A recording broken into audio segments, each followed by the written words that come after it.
안녕하십니까. 경기도청에서 해양레저 산업 육성 업무를 담당하고 있는 김추환입니다. 저희 경기국제보트쇼 채널에서는 여러 해양레저 업계 전문가분들을 모시고 말씀을 나눠보는 해양레저 지식백과를 구성하고 있는데요. 해양레저의 다양한 요소들 중에 오늘은 사용자를 대표하는 클럽 더 마린의 배환선 매니저님을 모시고 말씀을 나눠보도록 하겠습니다. 네, 매니저님 안녕하세요. 예, 안녕하십니까. 네, 저희 그 클럽 더 마린에 대한 또 소개랑 우리 또 매니저님에 대한 소개를 또 간단하게 한번 부탁드리겠습니다. 안녕하세요. 반갑습니다. 네이버 카페 클럽 더 마린 매니저 쿨보트입니다.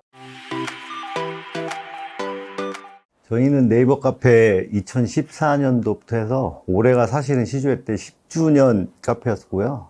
저는 거기서 5대, 그 다음에 8대 거의 2년씩 해서 매니저를 맡고 있는 닉네임은 쿨보트라고 합니다. 네, 그 구성이 이제 비영리이고, 네. 그리고 이제 네이버의 정말 카페로서 이제 운영이 되기 때문에 뭐 이렇게 회장, 부회장 이런 식의 조직이 아니죠. 그렇죠. 그래서 그 카페는 카페 매니저가 전체를 총괄하는 또 이제 일반 어떤 단체의 회장과 같은 개념이기 때문에 여기서는 이제 매니저라고 얘기하는 것이 이제 우리가 흔히 얘기하고 있는 어떤 그런 회장 같은 그런 직함이다라고 이제 이해를 해주시면 될 것 같고요. 회원 구성들이 이제 레저보트를 즐기고 또 이제 그 보트 피싱, 보트 낚시를 또 하는 분들이 주로 이제 회원으로 가입을 하지 않습니까? 네, 맞습니다. 그러다 보니까 이제 뭐 레저보트를 탄다 하니까 이제 인식상으로는 정말 무슨 고가의 최고급의. 다 그렇게 생각하세요. 예. 네, 근데 그렇지 않죠. 예, 맞습니다. 예, 회원분들이 타는 보트는 대략 어떤 형태 보트인가요?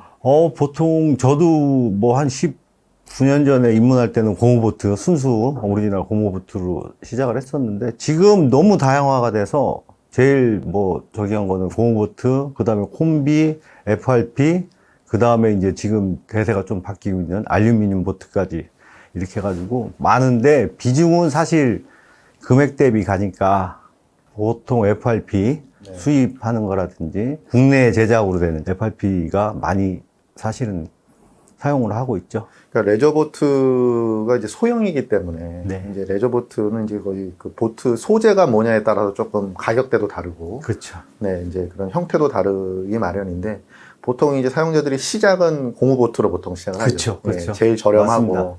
또 이게 그 보관도 용이하죠. 또 바람을 빼면 접어가지고 우리나라 뭐 아파트나 이런 곳에서 보관할 수 있기 때문에. 하지만 이제 조금 더 멀리 또 항해를 하고 싶다던가 조금 더 어떤 장비를 갖추고 싶은 분들이 이제 FRP로 넘어가고, 또 우리나라가 또 이제 조선을 또 잘하다 보니 이런 또 알루미늄 보트 이제 최근에 이제 증가를 하고 있습니다.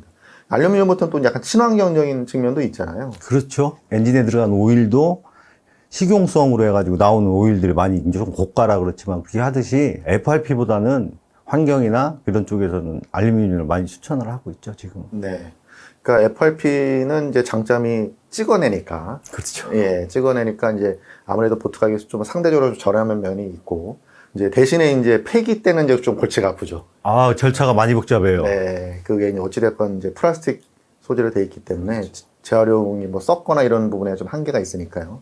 반면에 이제 알루미늄은 이제 대량 생산에는 좀 어렵지만 오히려 그때 폐기하거나 이럴 때는 또 충분히 재활용할 재테크가 돼요, 그거는. 알루미늄 가격이 올라가면 재테크가 될 정도로 오히려 폐기 단계에서는 알루미늄이 유리한 면이 있어서 장단점이 분명히 있는 건 또 사실이죠. 네. 크기는 대략 얼마나 될까요? 지금 제공하는 크기는? 제일 많은 걸 갖고 있다고 보는 거는 국내 제작의 맥스 한계인 거의 23피트, 6m 80, 6m 30, 6m 요 선이 제일 많고 사용 인원에 따라서는 뭐 3m 80 정도, 17피트 그 정도 선에서도 그 층의 수요가 제일 많고 또 그 층에 돼 있는 보트들에 대한 국내 제작이 제일 활성화가 돼 있죠, 지금은. 네. 그러니까 이제 보통 이제 4에서 한 6m. 그렇죠. 요 때가 제일 많고. 사실 요 정도 사이즈가 그 차량으로 보트를 트레일러에 얹어서 이동하기에 적합하죠. 그렇죠. 6m가 넘어서 한 7m 이상 되면 사실 조금 버겁죠. 맞아요. 그 도로의 이제 폭이라든가 이런 좀 그렇죠. 있고. 맞습니다. 그래서 트레일링이 용이한 사이즈.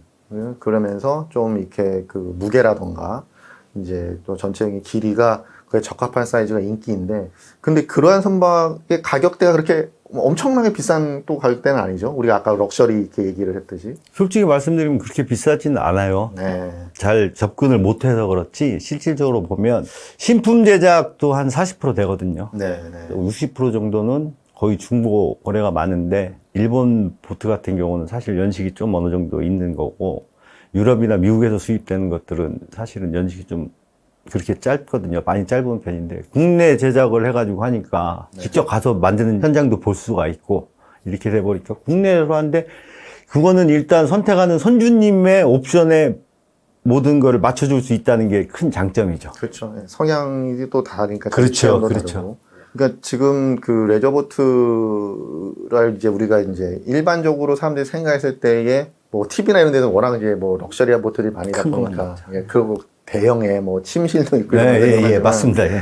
실제로 아까 4에다 6m짜리는 뭐 이렇게 사실 럭셔리하지도 않고 뭐 침실이 뭐 크게 갖춰져 있지도 않은 보트들이 많습니다. 그리고 이제 그런 레저 선박들이 무슨 뭐 몇 억대 이런 가격대가 아니라 중형차 정도의 가격대 있는 차량의 가격대의 레저보트들도 많아서 그렇기 때문에 소위 이제 회원들도 무슨 큰 부자가 아니라 이제 화이트 칼라 우리 소위 직장인들이 예, 많이 회원으로 가입되어 있으신 거죠. 그리고 그런 분들이 많이 또 활동하는 것 같습니다.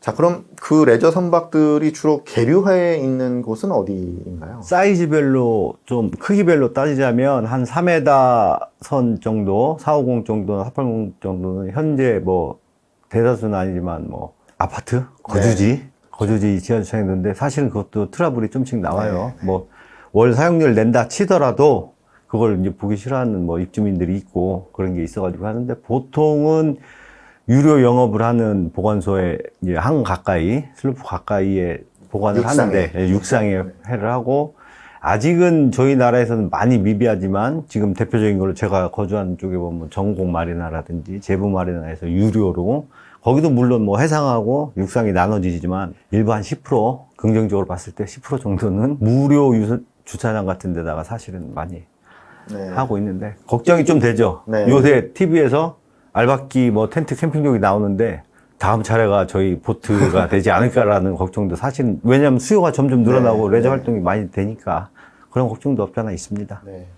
그러니까 이제 레저보트도 하나의 장비이기 때문에 이 장비를 안전하게 이제 보관을 하는 것이 산업 발전에 굉장히 중요한 요소죠. 그렇죠. 예, 그런데 그 레저보트를 계류하는 목적으로 만든 곳이 마리나이기는 하지만 마리나라는 곳이 이제 지금 우리가 아까 4에서 6m짜리 놓기엔 좀 과한 면이 있죠. 그렇기 때문에 이제 이 정도의 사이즈, 특히 뭐 아까 4m 정도 되면은 그 승용차 한 칸에도 넣을 수도 있는 그런 거기 때문에 우리가 주차장, 아까 아파트 주차장 이런 데도 넣게 되는데 좀 이렇게 그 레저 선박들을 안전하게 계류할 수 있는 계류 장소가 좀 많이 확보될 필요가 있는데 근데 우리나라에 이제 그 다수를 차지하고 있는 이 4에다 6m의 그 소형 보트, 이제 이런 같은 경우에는 육상 계류가 조금 더 효과적이고 그리고 또 별도의 이런 그 계류 공간이 마련이 되는 것이 그 비용 측면에서나 또 사용자가 갖고 있는 그 보트 자산의 안전한 보관이라던가 그러면서 필요하지 않을까 하는 생각이 좀 듭니다. 자, 지금 그러면 예전에 그 우리 클럽 더 마린이 시작을 했을 때보다는 사용자가 회원 수도 많이 늘었잖아요. 그렇죠. 저희 같은 경우 많이 늘었죠. 한 3,000명에서 지금 한 16,000명 정도 되니까. 그러면 사람들이 왜 이 해양 레저를 이렇게 즐기는 걸까요? 말씀드린 대로 뭐 지금도 많이 개발은 되고 있고 주변에 돌아보면 거의 바다가 주로 있는데 또 그런 유저 생활을 하는 사람, 레저를 즐기는 사람들이 주변에 너무 많은 거예요.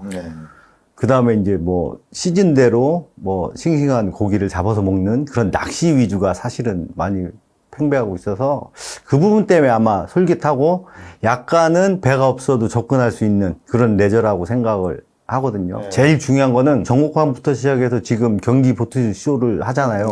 그 효과가 저는 한 70% 된다고 봐요. 홍보되는 효과가 엄청나게 된다고 보기 때문에 그렇게 해서 많이 접근성이 용이한 면도 있어서 잘 접근되는 것 같아요. 전시회가 주는 이제 어떤 그런 식의 또 알리게 되고 사람들의 이해도를 높이는 데 분명히 도움이 됐을 것 같은데 그 일반인들이 이제 이렇게 그 레저 보팅 또 낚시를 통해서 얻는 그 힐링의 효과도 참 무시할 수는 없을 것 같아요. 엄청나죠. 그거는 뭐 어디 비교할 수가 없을 것 같은데요. 그러니까 사람들이 이제 그 쉬는 날에 이런 또 장비들을 구매를 하고 또 또 쉬는 날 자기 여가 시간을 쓰면서까지 나가는 거는 그 이상의 뭔가 기쁨과 그렇죠. 즐거움이 예. 예, 있기 때문이겠죠.